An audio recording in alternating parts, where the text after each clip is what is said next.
Mesdames, Messieurs, bonsoir et bienvenue au 20h30 sur la CRTV. Bonsoir Evelyne. Bonsoir Valérie, Mesdames, Messieurs, bonsoir. Voici les titres du journal de ce 19 mai 2016.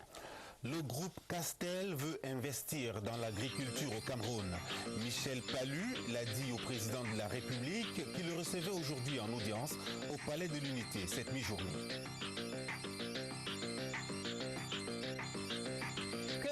De la conférence économique internationale de Yaoundé qui a fermé ses portes hier soir, des projets identifiés, des promesses de financement enregistrées et des investisseurs assurés. Le 20h30 vous propose une esquisse de bilan. Demain, le 20 mai, le Cameroun célèbre son unité, un événement attendu, riche en activités. Le 20h30 vous propose un dossier sur les coulisses des préparatifs, le show aérien de Yaoundé et nous retrouverons nos reporters dans les rues de la capitale parmi les participants à la retraite au flambeau. Et voilà pour les titres. Une fois de plus, bonsoir. Le groupe Castel, spécialisé dans les métiers du vin, de la bière et des boissons gazeuses, veut investir au Cameroun dans le domaine de l'agriculture. Le vice-président du groupe et par ailleurs président-directeur général des brasseries du Cameroun est allé le dire au président de la République cette mi-journée au Palais de l'Unité. Et c'était au cours d'une audience que Paul Biya a accordée à Michel Palud, une audience qui intervient dans un contexte marqué par la tenue hier et avant-hier d'une conférence économique internationale à Yaoundé. Voici le compte-rendu d'Yves-Marc Mezzo. Si à l'esplanade, le Palais de l'Unité se part déjà aux couleurs de la fête nationale de l'Unité, prévue dans quelques heures, à l'intérieur, l'activité présidentielle, elle, suit son cours normal. Sur la fiche d'audience du président de la République, ce 19 mai 2016, Michel Palud, vice-président du groupe Castel. Le groupe Castel, c'est au départ une entreprise familiale française, mais qui est aujourd'hui devenue une référence mondiale dans la production des vins, de la bière et des boissons gazeuses. Au Cameroun, c'est ce groupe qui a pris le contrôle des brasseries du Cameroun. Les brasseries du Cameroun dont Michel Palud assure par ailleurs les fonctions de président-directeur général. Avec le président Biya qui avait à ses côtés André Magnus Ekoumou, chargé de mission à la présidence de la République, le vice-président du groupe Castel dit être venu évoquer l'activité de son groupe dans notre pays et ses projets d'expansion. J'ai eu l'honneur d'être reçu par le président, je remercie. Nous avons fait un petit tour d'horizon des affaires que nous avons au Cameroun. Les investissements, c'est des projets qu'on va faire. Ces projets, ça s'étudie et nous sommes prêts à étudier les affaires qui se présenteront à nous. Il y a le maïs, il y a le riz, il y a pas mal de choses à faire. Et puis on est déjà dans le sucre. À la faveur de l'audience de ce 19 mai 2016, c'est assurément une nouvelle page qui s'ouvre dans la relation entre le Cameroun et cette entreprise française bien implantée dans notre pays. Les au revoir du haut-commissaire du Nigeria au Cameroun, Hadiza Mustafa, quitte le pays après un séjour de 4 ans. Elle a été reçue en audience aujourd'hui par le ministre secrétaire général de la présidence de la République. Ferdinand Ngongo recevait le haut-commissaire au nom du chef de l'État. Avant de se rendre au Palais de l'Unité, Hadiza Mustafa était chez le Premier ministre et chez le président du Sénat.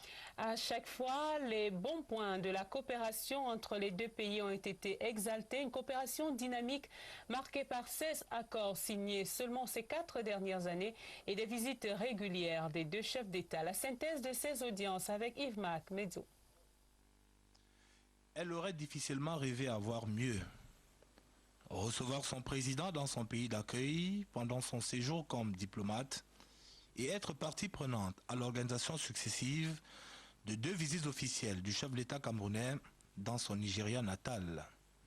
De toute évidence, les 3 années et demie passées dans notre pays par son Excellence Hadiza Mustafa, haut commissaire du Nigeria dans notre pays, auront été des plus fructueuses.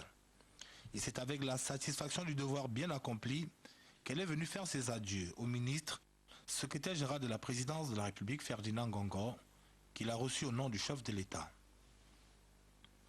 L'audience entre Ferdinand Ngongo et Hadiza Mustafa, qui se déroule dans une ambiance de grande cordialité, est à l'image de la chaleur de l'accueil et de l'hospitalité qu'elle confesse avoir reçue de l'ensemble des autorités camerounaises, à l'instar du président du Sénat, Marcel Ndifendi, et du Premier ministre chef du gouvernement, Philémon Yan, qui l'ont reçu quelques heures plus tôt Cette journée du 19 mai 2016, une série d'audiences qui se sont toutes achevées sur une note de satisfaction, à savoir le net affaiblissement de la secte terroriste Boko Haram, l'ennemi commun aux deux pays, et l'approfondissement des relations entre le Cameroun et le Nigeria, tel que voulu par les dirigeants et les peuples de ces deux pays frères.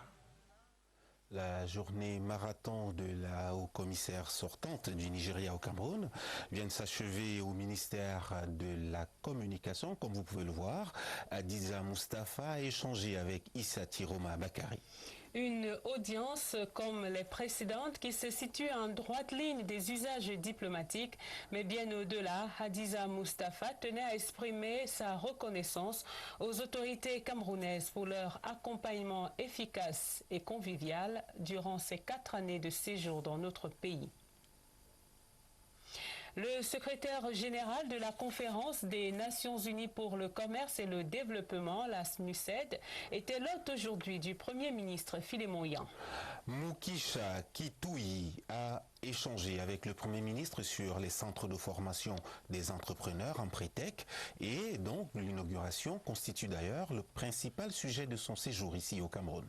Le ministre des PME, Laurent Serge Toudingwa, a assisté aux échanges entre le Premier ministre et le secrétaire général de la SNUCED. Compte rendu Lucrèce Medundiemba. C'est un bon ami des entrepreneurs et des entreprises que le 7e secrétaire général de la Conférence des Nations Unies pour le commerce et le développement est reçu par le Premier ministre Philémon Yan.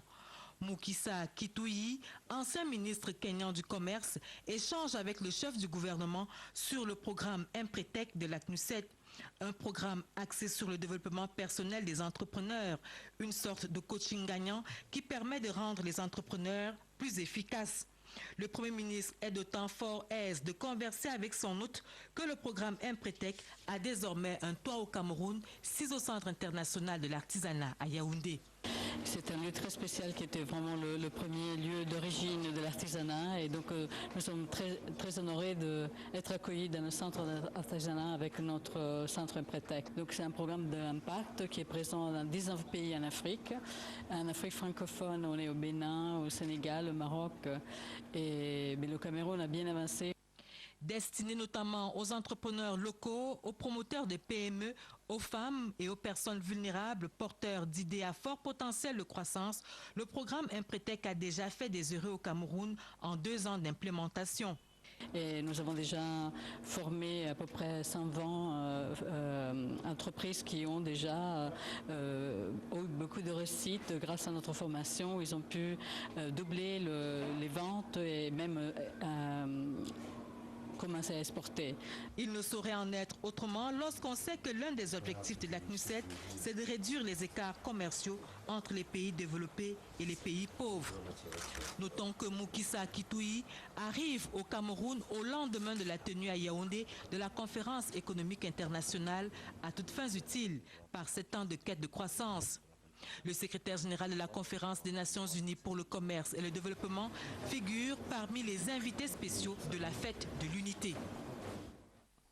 Et nous y voilà donc dans la fête de l'unité. C'est donc demain le grand jour, jour de solennité et de partage des valeurs unitaires.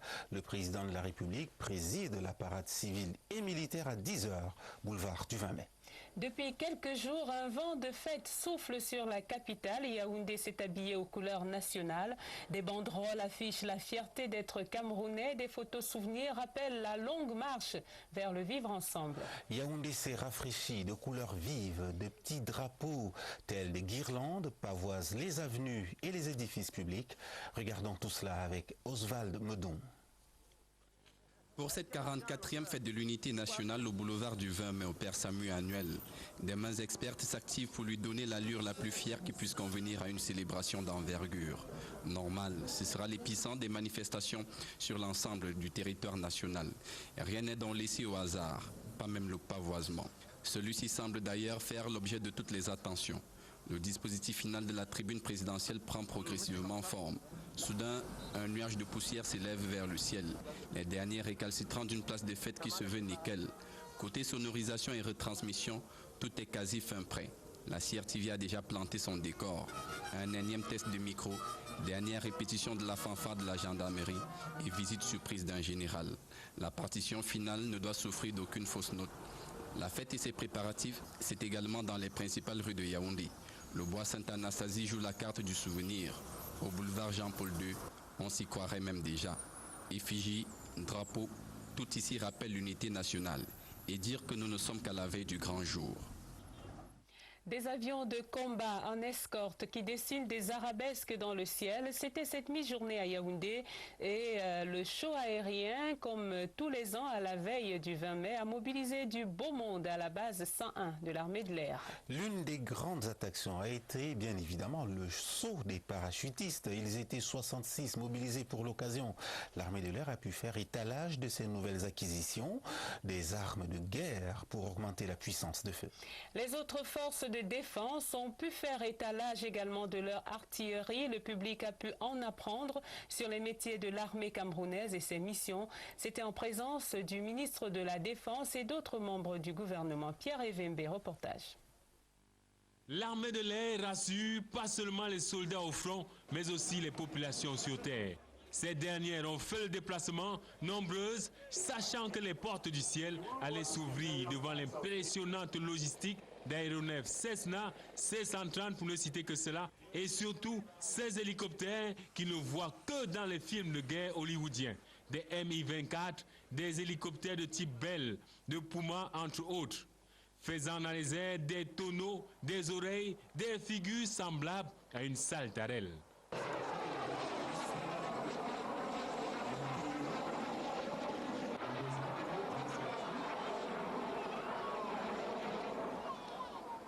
Le public émerveillé a eu droit à une démonstration de force, une simulation des troupes spéciales, notamment du BI, sur la capture d'un chef terroriste au millimètre près.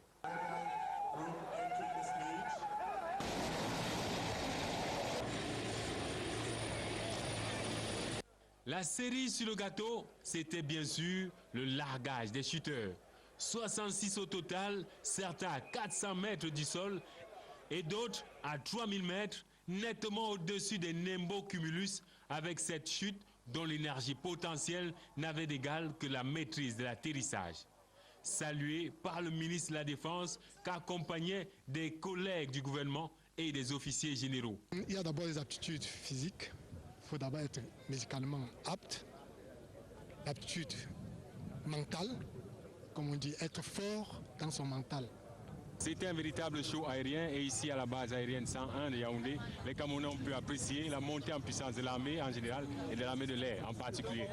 Ce qui rassure, c'est qu'il n'y a eu ni blessés ni morts, ce qui augure un 20 mai réussi demain. Je suis Pierre Evembe depuis la base aérienne 101 de Yaoundé. Pouvait le collater comme il sait le faire pour les autres.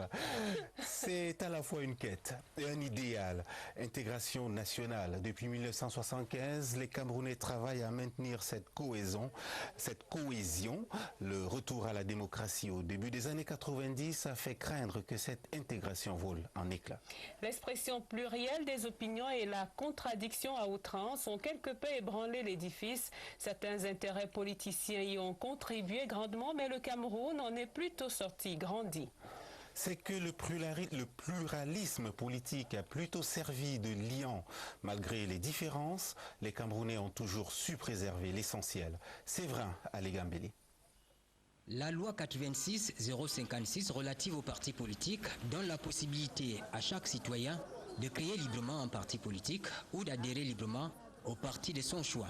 Les savants parlent de multipartisme intégral pour désigner la non-limitation du nombre des partis politiques.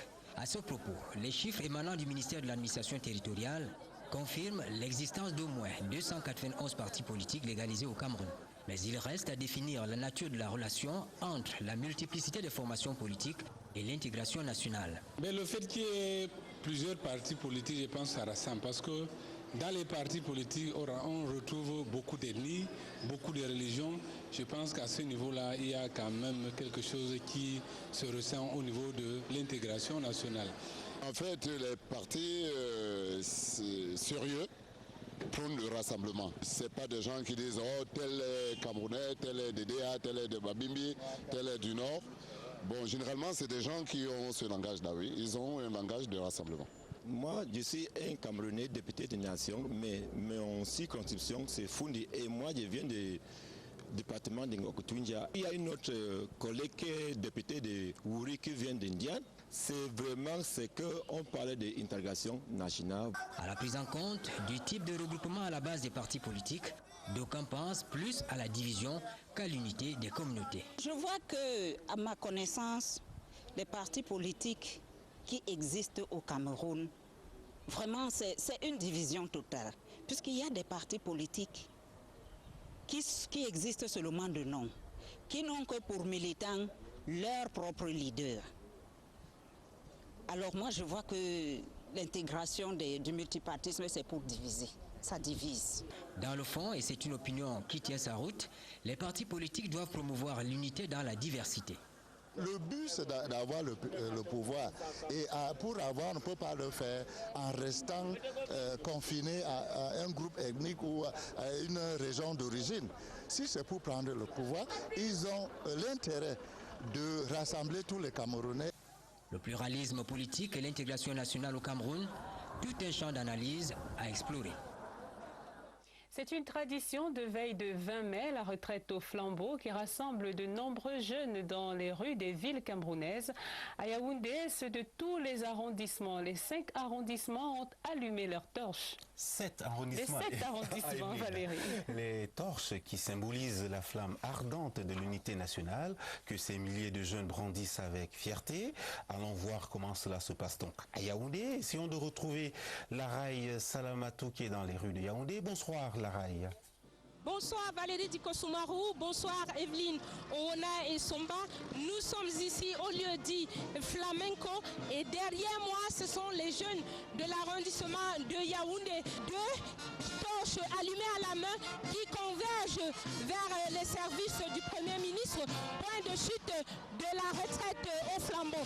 C'est ainsi comme ça dans tous les autres arrondissements de la ville de Yaoundé. La retraite au flambeau c'est une tradition qui a lieu chaque année à la veille de la fête de l'unité.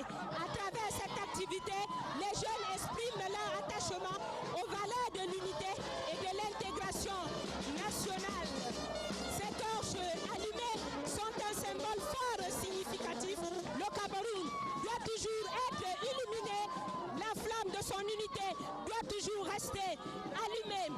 Et cette année, Valérie et Evelyne, les organisateurs nous ont indiqué que la mobilisation est très grande chez les jeunes. La raison est simple. Samedi dernier, il y a eu à Yaoundé la marche de l'unité et de l'intégration nationale qui a mobilisé les jeunes. Une manifestation qui a été saluée par le Premier ministre, chef du gouvernement. Il y a également eu la caravane de l'éducation civique qui a sensibilisé les jeunes sur les valeurs de l'unité et de l'intégration nationale. Une fois arrivés à l'esplanade de service du Premier ministre, ils vont retrouver les jeunes d'autres arrondissements. Il y aura une manifestation là-bas et puis les jeunes vont aller se reposer en attendant le grand déploiement de ce vendredi au boulevard du 20 mai. Merci Laraï. Reposez-vous également. Les Camerounais se sentent donc chez eux, où qu'ils se trouvent sur le territoire national. C'est la belle histoire que nous voulons vous raconter maintenant. Madame Fonken Yerima est originaire de la région du Sud-Ouest. Voilà plus de 30 ans qu'elle s'est établie à Maroua, dans l'extrême nord. Elle s'est si bien intégrée qu'elle parle couramment le foufoul des langues véhiculaires dans cette partie du pays. Et nos reporters sont allés à sa rencontre. Madame Fonken du Nord-Ouest, vous allez le voir, parle de sa région d'adoption avec beaucoup de passion. Et voici son portrait que signe Abdoulaziz Amadou de CRTV, extrême nord.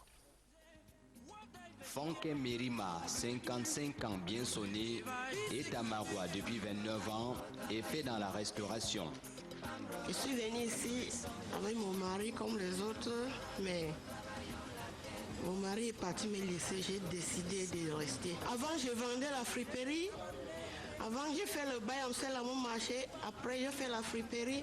Après, maintenant, j'ai dans le restaurant. Mon petit resto que vous me voyez dedans là, j'ai fait dedans, ça fait maintenant 12 ans, ça fait maintenant 13 ans que je suis ici dedans. Quand je suis venue ici nouvellement, je ne comprenais pas Foufoudé. Même le français, je ne comprenais pas.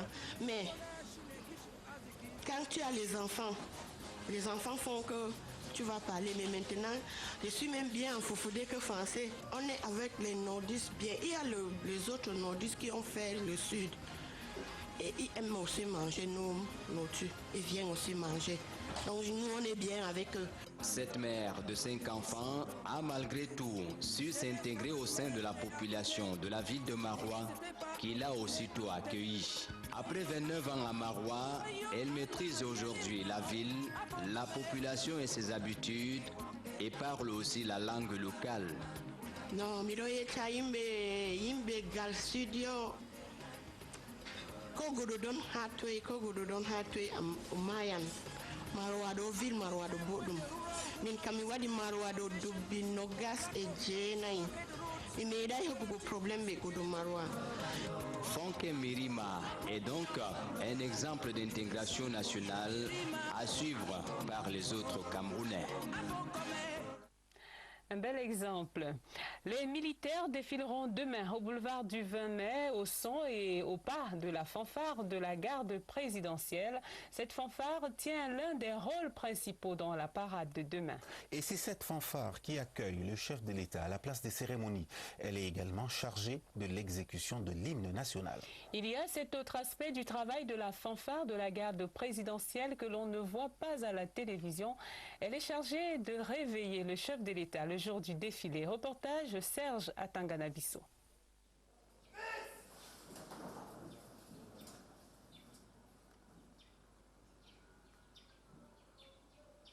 Ça se passe ainsi tous les jours que Dieu fait. Quand le commandant arrive, on a déjà pris le temps d'exercer les muscles de la bouche, principalement sollicités par ces instruments avant. Les choses sérieuses peuvent donc commencer. Vous êtes prêts? Vous faites donc 3 temps, deuxième temps maintenant, le défilé. La compagnie musique de la garde présidentielle est née vers les années 1985. À cette époque, il s'agissait de pérenniser l'œuvre déjà entreprise par l'ex-garde républicaine qui venait d'être dissoute. Pour le 20 mai, c'est un autre niveau d'exigence, à la hauteur des missions pour lesquelles cette compagnie musique existe. Notre rôle au boulevard du 20 mai sera de rendre les honneurs au chef de l'État, participer à la parade en rythmant le passage des différents carrés, et les défilants et même le défilé civil. Nous allons animer cette année le passage de la délégation de la République du Niger. C'est déjà une particularité. Et ensuite, en ce qui me concerne, j'ai programmé des œuvres des auteurs camerounais. 100 musiciens dans la salle présents, tous hautement qualifiés, hommes et femmes. La touche de coquetterie sous le vernis militaire reste. C'est une fête, le 20 mai. La fête des armées. Dites-le en musique.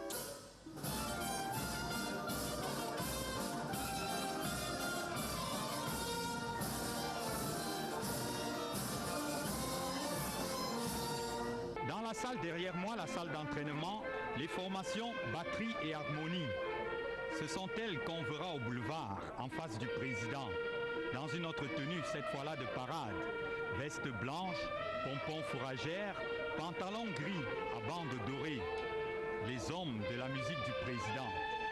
La formation orchestre de danse complète ce que l'on appelle la compagnie musique de la garde présidentielle.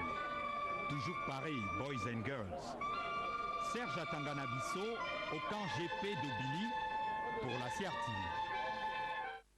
Nous saisissons l'occasion de la célébration de l'unité nationale qui, comme vous le savez, est un grand moment pour l'armée camerounaise, pour vous inviter à découvrir l'atelier central de confection des armées et de la gendarmerie nationale. La préparation de la fête du 20 mai prend toute une autre tournure. Il faut livrer des milliers d'uniformes dans les différents corps disséminés à travers le territoire national. Et tout ce travail, vous l'imaginez bien, doit absolument respecter les délais qui sont là-bas impératif. Allons donc dans les ateliers de confection et notre guide est Vanessa Mbakop. Une parade militaire riche en couleurs, il faut bien s'y attendre ce 20 mai. À l'atelier central de confection des armées et de la gendarmerie au quartier général, tout est fin prêt. Les commandes ont été livrées à temps, il ne reste plus qu'à procéder au dernier réglage. Je suis en train de finaliser une tenue bleue qui sera portée après le défilé et après dans la soirée les gens qui vont aller au palais. À ce stade, il faut de la précision. Aucun aspect ne doit être négligé. On recrute ou on forme des personnes capables de coudre des vareuses, des sahariennes, des camouflés. Parce que vous ne pouvez pas prétendre être à la télé centrale de confection et puis vous limiter seulement à faire des coups de fil avec de la lame. C'est impossible. C'est dans cet atelier que sont confectionnés tous les uniformes de l'armée camerounaise. Ils sont par la suite acheminés dans ce magasin de stockage avant d'être livrés. Nous sommes la main ouvrière du ministère de la Défense. Nous avons pu satisfaire la commande des anciens combattants qui nous avaient été donnés. C'était quelques milliers de tenues. Nous avons pu satisfaire les drapeaux, il y en avait environ 1500. Nous avons pu satisfaire les brassards et les foulards que vous allez voir lors du défilé du 20 mai. Parce que la difficulté encore réside au fait que ce n'est pas seulement pour Yaoundé. Ça doit être acheminé dans les régions. Après avoir récupéré leur tenue, les militaires peuvent se rendre en cabine d'essayage. De leur côté, les couturiers, restés longtemps devant leur machine, profitent d'une pause bien méritée, heureux d'avoir accompli leur mission. Pour emprunter au langage de la musique, nous allons marquer un point d'orgue sur le sujet de la fête du 20 mai que nous retrouverons demain. Je rappelle simplement à votre intention que la CRTV prend l'antenne de 7h45 demain pour que vous ne manquiez rien de tout ce qui sera fait et dit sur le boulevard du 20 mai. Le journal de 8h sera fait en direct du boulevard. C'était l'un des grands événements de cette semaine au Cameroun, à Yaoundé, qui a abrité pendant 2 jours une conférence économique internationale sur le thème « Cameroun t'aide attractivité ». Le gouvernement, dans une synergie avec le secteur privé, a identifié des projets susceptibles d'attirer des financements. Il s'agit de projets qui devraient accélérer la croissance et le développement. On les retrouve dans les secteurs prioritaires que sont l'énergie, les infrastructures, le développement urbain, l'agriculture ou encore l'économie numérique. Le secteur privé est attendu dans ces domaines où sa contribution est déterminante. Olivier Kingemoli. De manière générale, la transformation de l'économie dans un pays relève de l'action du secteur privé, au motif que c'est à lui qu'incombe la création de richesses avec effet d'entraînement sur l'emploi. Le secteur privé est donc le véritable moteur de croissance et de développement pour les pays. Et dans l'environnement du Cameroun, la conférence de Yaoundé a eu le mérite d'élaborer les pistes nécessaires à l'éclosion d'un secteur privé plus performant. Il faut améliorer la stabilité, la prévisibilité, le cadre légal, le système judiciaire, il faut éliminer la corruption. Les recettes sont très connues, il faut le faire. Et puis par ailleurs, il faut augmenter la taille des marchés. La promotion d'un état de droit, en clair, pour mettre en lumière des règles bien établies. Il faut que les règles existent, qu'elles soient connues et qu'elles soient effectivement utilisées. Au Cameroun, c'est un arsenal qui existe bel et bien, mais la difficulté est dans une résilience attribuée à l'application.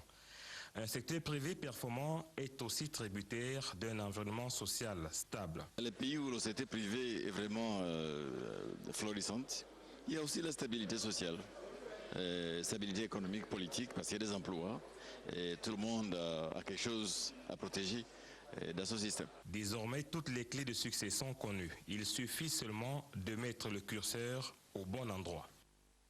Le rendez-vous de Yaoundé a drainé dans la capitale camerounaise de nombreux opérateurs économiques aux côtés desquels il y avait des personnalités politiques et des invités spéciaux. Dans une quinzaine d'ateliers et de tables rondes, on a abondamment parlé des atouts du Cameroun et des délais raisonnables pour passer à la phase concrète.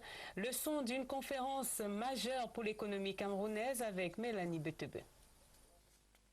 La leçon de clôture de cette conférence économique internationale de Yaoundé, c'est José Manuel Barroso, l'ancien président de la Commission européenne, invité d'honneur qu'il a donné au parterre de participants aux travaux. Une leçon en réalité destinée au gouvernement camerounais en quête de pistes pour capitaliser le potentiel économique du pays. Création des zones économiques spéciales.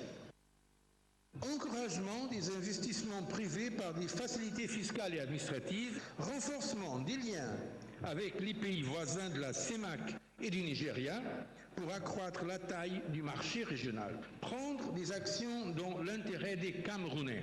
Mettre l'homme au cœur de toute initiative économique en veillant notamment à ce que chaque projet contribue réellement à l'emploi et à l'amélioration des conditions de vie des populations. Favoriser une croissance et un développement durable, respectueux de la nature et des générations à venir. Cette conférence inédite dans son genre aura eu le mérite de cristalliser les attentions du landerneau politico-économique du pays et surtout des investisseurs étrangers. Cette conférence hausse le ton, hausse le niveau, grâce à la très claire définition d'où le Cameroun va aller et quels sont les avantages et opportunités offerts par le Cameroun. Je crois que le délai était assez court, mais je crois peut-être que c'est une décision beaucoup plus politique pour marquer un coup et pour que dès en avant, on sait que ce type d'initiative peut se multiplier. Malgré ce que certains ont qualifié de laps de temps, des bonnes intentions ont été observées. Des projets comme ceux portés par le ministère des Mines et du Développement technologique ou encore le ministère des Travaux publics ont intéressé des investisseurs. Nous avons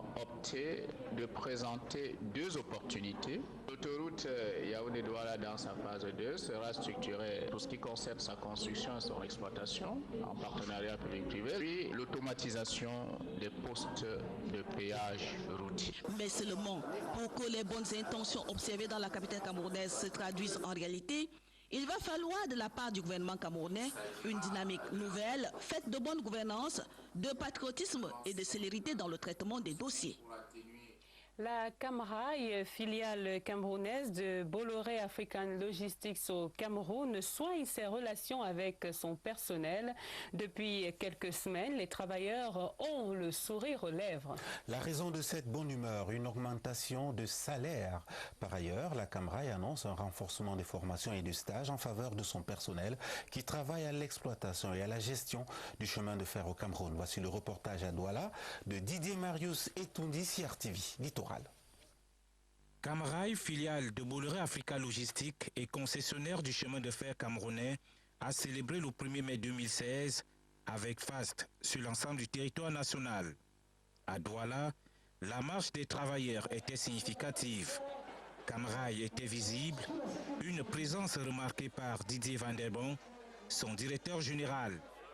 Dans son message de circonstances, l'ODG a rappelé les avancées enregistrées en ce qui concerne les conditions de travail et l'amélioration du traitement salarial.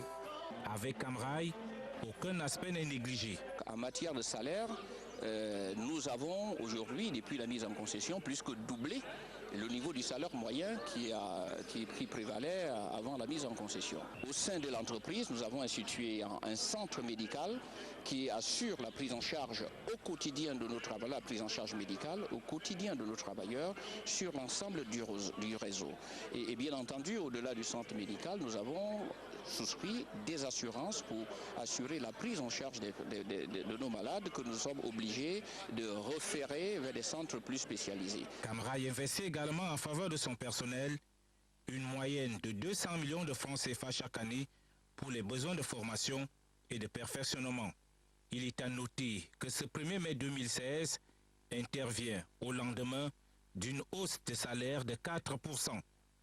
C'est l'ensemble de ces acquis et bien d'autres annoncés qui ont été célébrés à juste valeur sur l'étendue du réseau ferroviaire, avec au menu la forte mobilisation des cheminots différents défilés, les récompenses pour les plus méritants, la remise des cadeaux aux retraités et les réjouissances au cours des repas offerts à chaque coordination par la direction générale de Camrail. En sport football, les Lions indomptables entrent en stage dimanche prochain. Ils vont préparer les deux rencontres de leur agenda très proches. D'abord, le match amical contre la France le 30 mai prochain à Nantes. Et puis, le match éliminatoire à la CAN 2017 au Gabon contre la Mauritanie. Et ce sera le 4 juin prochain. En attendant le regroupement des 23 joueurs, ce sont les choix du sélectionneur qui animent la chronique. Des analystes du football se perdent en conjectures pour percer à jour les intentions de l'entraîneur Hugo Bross. Reportage Joseph Guetta-Mandeng.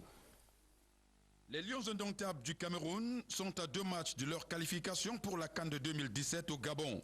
Les 23 joueurs appelés par le sélectionneur national sont les meilleurs de l'heure. Hugo Broos a misé sur un groupe homogène. C'est lui qui lui a donné satisfaction lors de la dernière sortie contre l'Afrique du Sud à Durban. Il a ciblé sur des certitudes que lui, il a eues. En Afrique du Sud, on a eu l'équipe qui a joué groupé, qui s'est bien remobilisée en défense, qui dans son animation défensive a donné quand même une certaine satisfaction. C'est devant qu'il y a eu des problèmes. C'est sur la ligne d'attaque que l'entraîneur des Lions indomptables a apporté un coup de fouet, même si certains de ses artificiers sortent des blessures. En leur absence, on n'a pas vu leur égal. Parce qu'il faut commencer aujourd'hui à juger les joueurs par rapport à ce qu'ils donnent. Intrinsèquement, ceux qui sont venus à leur place ne ont même pas remplacé. Donc c'était normal, tout à fait normal, qu'ils reviennent.